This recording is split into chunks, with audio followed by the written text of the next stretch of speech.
Good morning বন্ধুরা, কেমন আছেন আপনারা সবাই? আশা করি সবাই ভালো আছেন, সুস্থ আছেন। আমিও ভালোই আছি। আজকে শনিবার, সকাল এখন 7:30 বাজে। রান্নাঘরে চলে এসেছি। প্রত্যেক দিনের মতো রান্নাবান্না বসাবো। আজকে ডাল করছি, আলু ভাজা করছি, আর মাছের মাথার ঝাল হবে। পেঁয়াজ টমেটো সব কেটে নিয়েছি। আর এদিকে ভাতটাও ফুটিয়ে বন্ধ করে দিয়েছি। মাকে বলেছিলাম দুখানা মাছের মাথা আনবেন, মা দেখছি একটা নিয়ে এসছে। বলছে তুমি তো একটা বললে, অথচ আমি বারবার বললাম দুখানা মাথা নিয়ে আসবেন। যাই হোক, চলুন এখন তন্ময়কে রান্নাবান্না করে দিই, তারপর দেখছি বেলায় আমাদের জন্য কি করা যায়। আর ডালটাও শেষ হয়ে গেছে, জানেন, ডালটাও আমি ভুলে গেছি। সেদিনকে যে খিচুড়ি করলাম না, ডাল শেষ হয়ে গেছে। তো চলুন, এদিকে ডাল হয়ে গেছে, আলু ভাজা হয়ে গেছে, এবারে মাছের মাথা ঝাল। তন্ময় কদিন ধরে বলছে যে আমাকে একটা দাঁত মাজার ব্রাশ এনে দেবে, তো আমার একদম মনেই থাকছে না, জানেন। প্রায় 3-4 দিন হয়ে গেল আমাকে বলে যাচ্ছে যে আমাকে একটা দাঁত মাজার ব্রাশ এনে দেবে, কিন্তু মনে থাকছে না, মাথা থেকেই বেরিয়ে যাচ্ছে। আর আমি যেহেতু সব দিকটা সামলাই, সেই জন্য আমার না আমার থেকে জিনিস নিতে গেলে একটু সময় লাগবে। তাই আজকেও জিজ্ঞাসা করছিল কি গো ব্রাশ এনেছো? আমি বলছি না গো, আমি তো ভুলেই গেছি। তখন বলছে তাহলে এক কাজ করতে হবে, আমাকেই সন্ধ্যেবেলায় আনতে হবে। আগে প্রত্যেক দিন সন্ধ্যেবেলা আমাকে ফোন করতো যে কি গো কি আনতে হবে, বলতাম। এখনও আনে না সেটা বলবো না, কিন্তু কি বলুন তো, আমি বলতে চাই না। আসলে সারাদিন ওই রোদ্দুরে গাড়ি টাড়ি চালিয়ে সন্ধ্যেবেলা আর ভালো লাগে বাজার দোকান করতে। আর ওর কি বলুন তো, ধৈর্য খুব কম। ওই দোকানে যদি দেখে না 3-4 জন লোক আছে দাঁড়িয়ে, ও সঙ্গে সঙ্গে ব্যাকে চলে আসবে, বলবে দোকানে প্রচুর ভিড়, আমি ওই জন্য দাঁড়াইনি, চলে এসেছি। আর আমার যেহেতু একদম ঘরের সামনেই দোকান, আমার কোনো অসুবিধা হয় না। আর এই যে আজকে সকাল থেকে দেখছি মেঘলা হয়ে আছে, বেলায় কি হবে জানি না। ভাত হয়ে গেছে, এদিকে মাছের মাথা ঝালের জন্য মশলা কষিয়ে মাথাটা দিয়ে দিয়েছি। আর এদিকে চাও হয়ে গেছে। মোটামুটি এখন বাজতে যায় 8টা মতো বাজে। আজকে না আমি একটু তাড়াতাড়ি ঘুম থেকে উঠেছি, কারণ আমি জানি দুখানা মাথা ধোবো, ঝাল হবে, আলু ভাজবো, ডাল করব, তো অনেকটা সময় লাগবে। ও বাবা, মা দেখে একটা মাথা এনেছে, বলছে তুমি তো একটা বললে, আমি অথচ বারবার রাত্রিরে দুখানা বলি। আজকে দুধ চা খাবো, দুজনের জন্য 2 কাপ চা করে নিয়েছি। দেখছেন তো কি সুন্দর হয়েছে না চায়ের কালারটা? চায়ের রং দেখেই বোঝা যায় যে চা কত সুন্দর হয়েছে। আর দুধটা একটু ঘন দিয়ে চা পাতাটা দিয়ে খানিকক্ষণ ফোটালে না খেতে খুব ভালো লাগে। আর এদিকে টুকটাক যা বাসন ছিল সেগুলো সমস্ত মেজে নিয়েছি। একটু পরে খাবার দাবার গুছিয়ে দেবো। মাছের মাথার ঝালটাও হয়ে গেছে। এখন বাজে সকাল 10টা। আজকে এই কাজটা আমাকে করতেই হবে, সেটা হচ্ছে শোকেস গোছানো। তন্ময় একটাও গেঞ্জি খুঁজে পাচ্ছে না, জানেন। গত 3 দিন ধরে বলছে তুমি শোকেসটা আগে গোছাও। তো সমস্ত জামা কাপড় সব বার করেছি এখানে। বাপ রে, কত জামা কাপড়! ওইটুকু ফুগলি ফুগলি জায়গার মধ্যে এত জামা কাপড় ধরেছে, দেখুন তো। তো চলুন, সমস্ত কিছু এখানে আলাদা করেছি। তো একটা বিছানার চাদর জানেন কেটে দিয়েছে, সর্বনাশ। কি বলবো আপনাদের, ভালো বিছানার চাদর, আমার বিছানার চাদর কেটেছে আবার। একটা তো মায়ের কেটে দিয়েছিল, আর এই যে এইটা আমার কেটে দিয়েছে, জানেন। দেখুন কি অবস্থা। আর সারা ঘরে দেখি ইঁদুর ছোটাছুটি করছে। যেই শোকেসটা জানেন সমস্ত বার করেছি আমি। তো দেখি পুজোর আগে একটু ইঁদুর মারার বীজ দেবো, না হলে মুশকিল হয়ে যাবে। চাদরটা পুরো একদম বেকার। দেখি মা যদি বলে নিচে পেতে শোবে, তাহলে মাকে দিয়ে দেবো। আর না হলে ওই বাসনওয়ালাদের দিয়ে বাসন নিয়ে নেবো। এখানে আরও অনেক কিছু আছে, সেগুলো সব আলাদা করে রাখি আগে। চলুন, আর খেতেও হবে, খিদে পেয়ে গেছে। আর এই দেখুন, এই কিচেন টাওয়ালটা আমি কিনেছিলাম রামতলা থেকে। তো আপনাদেরকে দেখানো হয়নি, নতুন একদম। এটা পুজোর সময় বার করব, রেখে দিয়েছি। যা কিছু কিনছি সব তুলে রেখে দিচ্ছি, পুজোর সময় বার করব। আর গামছাটাও কিনে নিয়ে এসেছিলাম, ওটাও পুজোর সময়ই বার করব।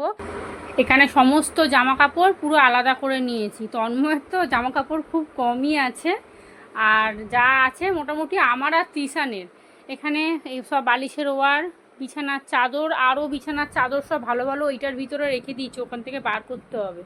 সেদিনকে তো কোনো রকম করে গুছিয়ে রেখেছি। আর দেখুন কত সুন্দর সুন্দর কুর্তি বেরিয়েছে। এই কুর্তিটা যদি সোজা করে দেখাই না, কি বলবো, এত সুন্দর দেখতে এই কুর্তিটা।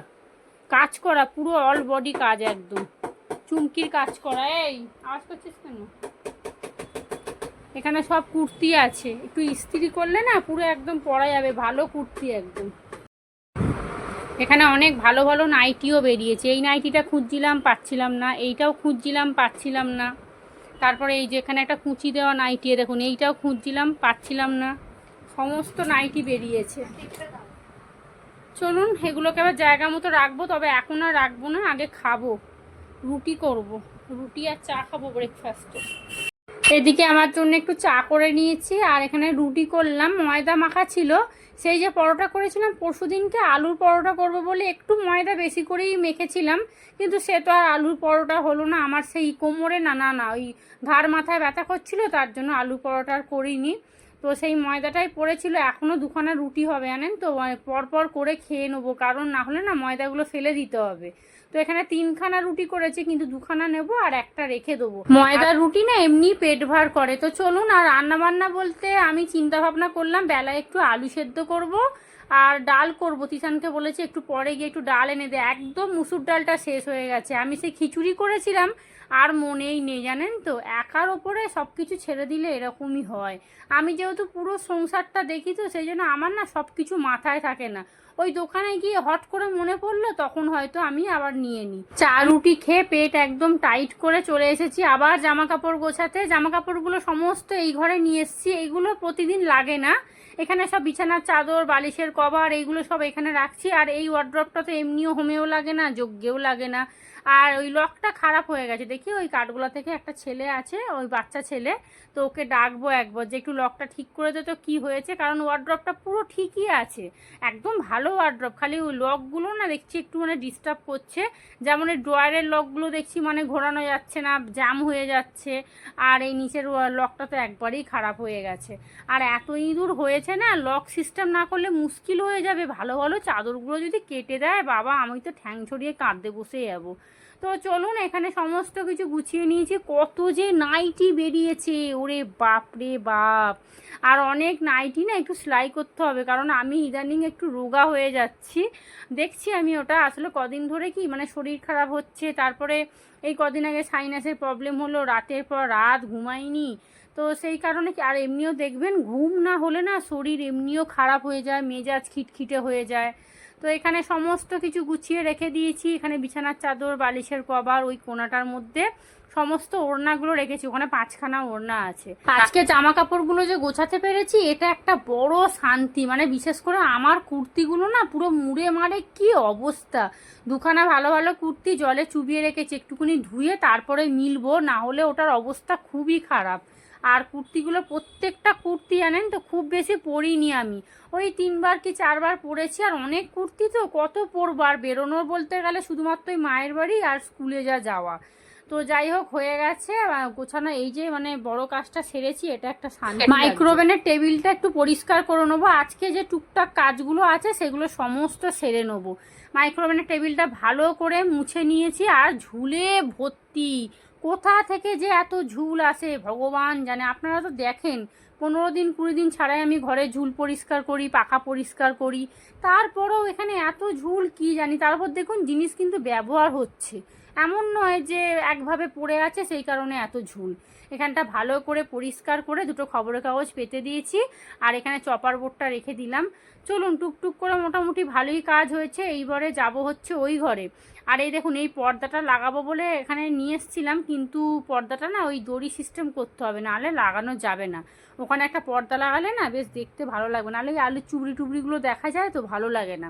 তো চলে এসেছি এবারে তিশানের যে বই রাখার তাকটা, ওইটাকে পরিষ্কার করছি।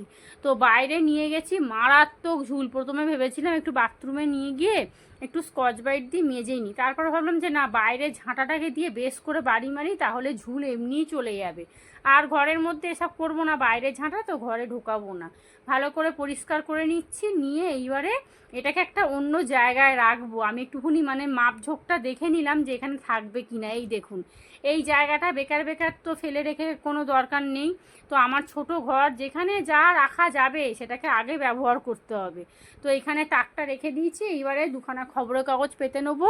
খবরের কাগজও পাচ্ছি না জানেন তো। আর আমাদের এখানে না যে খবরের কাগজ একমাত্র ওই কাঠগোলাতে চাইলে পাওয়া যায়। তো তিশানকে বলছি, যা না 2খানা কাঠগোলা থেকে খবরের কাগজ চেয়ে এনে দে। বলছে না মা, এখন যাবো না, পরে যাব। ওই যে একটা কাজ 50 বার ধরে বললে তবে করবে, বাবা যেমন ছেলে তেমন জানেন তো। মানে আমি ছাড়া না সংসার এদের একদম শেষ শেষ। খাতা বই সুন্দর করে গুছিয়ে রাখছি, আর আমি এখানে গোছাতে গোছাতে মুখটাও চলছে আমার। বলছি আমি যে এটা যদি অগোছালো করিস, দেখবি উত্তম মধ্যম একবারে মানে সঙ্গে সঙ্গে দেব। আর যে খাতাগুলো লাগবে না, মানে যেগুলো তোমার ব্যবহার হয়ে গেছে, সেই সমস্ত খাতা বই খাটের তলায় রেখে দেবো। এই দেখুন সুন্দর করে গুছিয়ে নিয়েছি, তবে আর দুটো খবরের কাগজ পাতলে দেখতে ভালো লাগতো। আর এখানে যে টুলটা ছিল, টুলটা না আর তুলিনি, কারণ টুলটা তুললে তিশান আবার নিচ দিয়ে বই বার করতে পারবে না। তো এখানটা বেশ সুন্দর বই রাখার জায়গা হয়ে গেছে, দাঁড়ান না কদিন পর দেখবেন তিশান কি করে। আর এই দেখুন এখানে সমস্ত গুছিয়ে নিয়েছি, এটা তিশানের জন্য, মানে নিচটা তিশানের জামা কাপড় আছে, ওপরটায় আমার নাইটি আছে, আর এখানে আমার যেসব কুর্তি প্রতিদিন স্কুলে পরে যাই, আর এখানে তন্ময়ের জামা কাপড় আছে, মানে যেগুলো প্রত্যেক দিন লাগে সেগুলোই মানে শুধু রেখেছি, আর বাদ বাকিগুলো ওই ওয়ার্ড্রপের মধ্যে রেখে দিই। আর এই দেখুন শোকেসের এই জায়গাটাতে আমার মানে সমস্ত বিছানার চাদর বালিশের কভার থাকতো, এখানটা পুরো পরিষ্কার করে নিয়েছি একদম। আর এই জায়গাটাও ভাবছি একটুখানি ওই খবরের কাগজগুলো তুলে একেবারে ঝেড়ে নেবো, না হলে না আবার সেই পরে ঘর নোংরা হবে। তো মোটামুটি টুকটাক করে অনেক জায়গা পরিষ্কার করেছি। আর এই দেখুন এখানে ড্রেসিং টেবিলের নিচের ড্রয়ারটা একটু পরিষ্কার করছিলাম, অনেক পুরনো ওষুধ ফষুধ ছিল, সেগুলোকে সব বার করেছি ফেলবো বলে। আর দেখুন পুরনো স্মৃতি বেরিয়ে এসেছে, এটা হচ্ছে তন্ময়ের প্রায় 5 থেকে 7 বছর আগেকার ফটো। আমার ওপরে যে ভাসুর থাকে তার বাড়িতে, তার ঘরে গিয়ে এই ফটোটা তুলেছিল, আমার ভাসুর ফোনে তুলে দিয়েছিল, তো ওই ফোন থেকে বার করে দিয়েছিল। আর এই যে তিশানের একটা ফটো, এটাও আমার ভাসুরের ফোনেতেই তুলে দিয়েছিল, মানে দুজনে একসাথে তুলেছিল। তো বলেছিল দাদা তোমার ফোন থেকে আমার ফটোগুলো একটু বার করে দেবে, তো এইটাই বার করে দিয়েছিল। আমি আবার দেখুন বাঁধিয়েছি, ভাল লাগছে না বলুন? কত পুরনো ফটো, প্রায় 8 বছর তো হবেই, 8-9 বছর হয়ে গেছে। তো অনেকটা রঙও চটে গেছে, অনেক জায়গায় ভেঙেও গেছে। এই দেখুন তন্ময় মোটা বলতে গেলে ঠিক এই রকমই, এর থেকে এখন আরেকটু মোটা হয়ে গেছে, আগে এরকম ছিল, তার আগে বিয়ের আগে তো খুবই রোগা ছিল। বিয়ের আগে মোটামুটি ওর চেহারাটা ভালো লাগতো, আস্তে আস্তে আস্তে আস্তে কী হলো বলুন তো, ওই যে মিষ্টি খাওয়া শুরু করলো, তারপরে ওই রোল চাউমিন এসব খেয়ে খেয়ে খেয়ে খেয়ে চেহারাটাকে পুরো ফুটবল করে দিয়েছে একদম। তো এখন একটু মোটা হয়ে গেছে।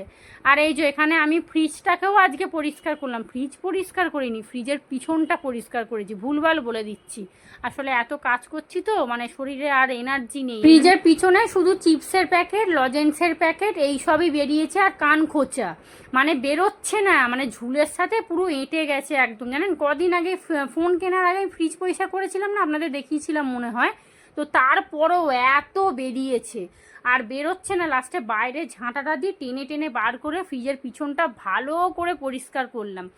আর ওই যে নতুন যে ফুল ঝাড়ুটা কিনেছি ওটা দিয়ে ফ্রিজটা পুরো ভালো করে ঝেড়ে দিয়েছি, হয়ে গেছে। চলুন ঘর পর ঝাঁট দেওয়া মোছা সমস্ত কিছু হয়ে গেছে, এবারে স্নান করতে যাব। ঘরটা বেশ পরিষ্কার লাগছে জানেন। আর ওই সামনেটাতে মানে ওই মায়ের ঘরে যাতায়াতের পথে ওই তাকটা থাকতো, তো অনেক জামা কাপড় এই দেখুন অনেক টুকটাক বেরিয়েছে, এগুলো সব ডাস্টবিনে ফেলতে হবে। ব্যাগটা ফেলবো না বাবা, ব্যাগটা ভালো ব্যাগ। তো এই ঘরও পরিষ্কার করে নিয়েছি, রান্নাঘরটা একদিন পরিষ্কার করলে ব্যাস তাহলেই হয়ে যাবে। তো একটু একটু করাই ভালো জানেন তো, সব একসাথে করতে গেলে না আমি আবার হাঁপিয়ে ঝাঁপিয়ে সবেতেই মরে যাই। এখানে আলু সেদ্ধও করেছি, ঢ্যাঁড়স বার করেছি, সিদ্ধ করব, প্রেসারে একটু ডাল সিদ্ধ করলাম। আর আজকে ওয়েদারটা যে কি ভালো, সকালবেলা জানেন মেঘ ডাকছিল, আমি ভাবলাম যা। এইদিকে ওয়ার্ড্রপটাও গুছিয়ে নিয়েছি, তবে ওই যে লকটাকে সারাতে হবে বললাম না, লক না সারালে বিপদ হয়ে যাবে, এত ভালো ভালো জামা কাপড় না সব ইঁদুরে কেটে দেবে। তো মোটামুটি পরিষ্কার করে নিয়েছি, তন্ময় আজকে দেখে খুব খুশি হবে যে বাবা আজকে শোকেসটা পরিষ্কার করেছে। আর এই ওয়ার্ড্রপের এই ওপরটাতে না আমি একটা ওয়ে পাতবো, ওই কি বলে ওটাকে, ওয়াল ক্লক না কি বলে ভুলে যাচ্ছি, ধুত্তেরই মাথায় আসে না আমার সব সময়। তো ওইটা পাতবো প্লাস্টিকের জানেন। তো চলুন, এখানে জল দিয়ে গেছে, ঘর পরিষ্কার করছি এখন, তখনই জল দিতে এসছে, তিশানকে পাঠিয়েছিলাম। আর জামা কাপড় সমস্ত শুকিয়ে গেছে, সব তুলে নিয়েছি, এইবারে কেচে মিলবো, ব্যাস তাহলেই হয়ে যাবে। শোকেসটা কি সুন্দর পরিষ্কার হয়েছে, দেখতেও ভালো লাগছে। আর ওখানে বইয়ের তাকটা বসিয়ে দিয়েছি, ভালোই হয়েছে, তন্ময় দেখে খুব খুশি হবে, কারণ ওই যাতায়াতের পথে মোটা মানুষ তো, ওর ওই তাকটা খালি পায়ে লাগতো। আর এখানে যে পাথরের চাটুবেল্লিটা কিনেছিলাম ওটাকে এবার জায়গা মতো রাখবো। স্নান করে চলে এসেছি, তিশানকে বললাম স্নান করতে যা, ওই পুজোটা দিয়ে দেবে, আজকে শনিবার ফুলমালা দিয়ে পুজো দিতে হবে। আর আজকে এমনিও আমি সেই সকাল থেকে শুরু করেছি, তো কোমরটাও দেখছি ব্যথা করছে জানেন, ওই নিচু হয়ে অনেক কাজ করেছি, তার উপরে এত কিছু করার পরে আবার এক বালতি কেচেছি, ওরে বাবা আমাকে আর কে ধরে।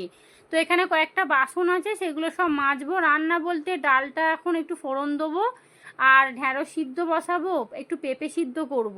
আজকে না ওই মা যে পেঁপেটা দিয়েছিল ওটা আজকে সিদ্ধ করে পুরোটাই খেয়ে নেবো, কারণ না হলে না এর আগে অর্ধেক পেঁপে ফেলে দিয়েছিলাম, মা দেয়নি, ওটা আমি বাজার থেকে কিনেছিলাম। তো এখন তো জানেন সবজিপাতির কি দাম, 50 টাকা 60 টাকা কিলো পেঁপে। তো আগের বারে ফেলে দিয়েছিলাম, আজকে আর ফেলবো না, পুরো পেঁপেটাই সিদ্ধ করে খেয়ে নেবো, দরকার পড়ে ভাত একটু কম খাবো। তো এখানে ডালটা বসাবো, একটা বাটি বসিয়ে দিলাম, বাসন অল্প কটাই ছিল। আর আজকে কি গরম লাগছে, এই যে রোদ উঠেছে না, আবার শুরু হয়ে যাবে। তো রাত্রিরে যে কি করে ঘুমাবো কি জানি। 3 দিকে 3টে বসিয়ে দেবো প্রেশার কুকারে, পেঁপেটা বসিয়ে দেবো। আর মাঝখানে বাটির মধ্যে একটু ঢ্যাঁড়স বসিয়ে দেবো, সিদ্ধ ঢ্যাঁড়স তো একটু ফুটলেই সিদ্ধ হয়ে যাবে। আর ডালটা এদিকে রাঁধুনি ফোড়ন দিয়েছি, পেঁয়াজ টিয়াজ কিচ্ছু কাটতে ইচ্ছা করছে না, আমার শরীর জানেন তো আর দিচ্ছে না। সেই সকাল 9টা 9:30 থেকে শুরু করেছি, 9টার সময় চা খেয়ে একটু ভিডিও এডিট করছিলাম, তারপর 9:30 থেকে একদম শুরু করে দিয়েছি। তো এক নাগাড়ে এখন প্রায় 1:30 বাজতে যায়। তো চলুন, রান্নাঘর পুরো পরিষ্কার করে নিয়েছি, একদম বাসন কোসন যা ছিল সব মাজা ঘষা করে নিয়েছি। এদিকে আমার পেঁপে সেদ্ধ হচ্ছে, আর ওদিকে তো ঢ্যাঁড়স আর ওই বসিয়ে দিয়েছি ডালটা। আজকে সমস্ত মাথার বালিশের কভার, পাশ বালিশের কভার সব ভিজিয়ে দিয়েছিলাম, এই দেখুন সব কেচে নিয়েছি। 2খানা চাদর আছে, কাল পরশু করে কেচে নেবো, ব্যাস তাহলেই মোটামুটি কাচাকুচি কমপ্লিট হয়ে যাবে। আর এখানে বললাম না 2খানা কুর্তি ভিজিয়ে দিয়েছিলাম, এই দেখুন একটা হচ্ছে ওই হলুদ কালারের, আর একটা একদম এই যে নিচে আছে আকাশি কালারের। সমস্ত কাজবাজ হয়ে গেছে, এইবারে খাবার পালা। এখন বাজে প্রায় 2:10-15 হবে, 2টো বাজে হয়তো। তো চলুন, এদিকে তিশানও পুজো দিতে শুরু করে দিয়েছে, তো স্নান করে চলে এসেছে। আমার শরীর আর দিচ্ছে না, মনে হচ্ছে কখন আমি বালিশটা নিয়ে একটু বিছানায় শোবো। আর ওকে বলছি দেরি করিস না, দেখছেন 1-2টোর সময় স্নান করেছে, আর আবার দাঁড়িয়ে দাঁড়িয়ে বদমাইশি শুরু করে দিয়েছে। এখন দাঁড়ান কখন ধরে পুজো দেবে, তারপরে ভাত খেতে বসবে। আর ভাতে ভাত করেছি আজকে, বললাম না পেঁপে সিদ্ধ, আলু সিদ্ধ, ঢ্যাঁড়স সিদ্ধ করেছি। তিশান তো ডাল দিয়ে আলু সেদ্ধ দিয়ে ডিম দিয়ে খেয়ে নেবে, আর আমার ওই সেদ্ধ দিয়েই ভাত খাওয়া হবে। সেদ্ধ করলে কি হবে, ওই মাখতে মাখতেই দিন কাবার, মানে খাওয়ার এনার্জি আর থাকে না। তো চলুন ব্লগটাও এখানেই শেষ করি, কারণ আর পাচ্ছি না, রাত্রির অবধি ব্লগটা কন্টিনিউ করব না, সন্ধ্যা থেকে যা ব্লগ করব আবার পরের দিনকে আপনাদের সাথে শেয়ার। তো চলুন ব্লগটা এখানেই শেষ করছি। আপনারা সবাই ভালো থাকবেন, সুস্থ থাকবেন, সাবধানে থাকবেন। ব্লগটা যদি ভালো লাগে চ্যানেলটা অবশ্যই সাবস্ক্রাইব করবেন, আর কমেন্ট করে জানাবেন ব্লগগুলো কেমন হচ্ছে, আর লাইক করতে কিন্তু একদম ভুলবেন না। তো চলুন আজকের মতো সবাইকে টাটা।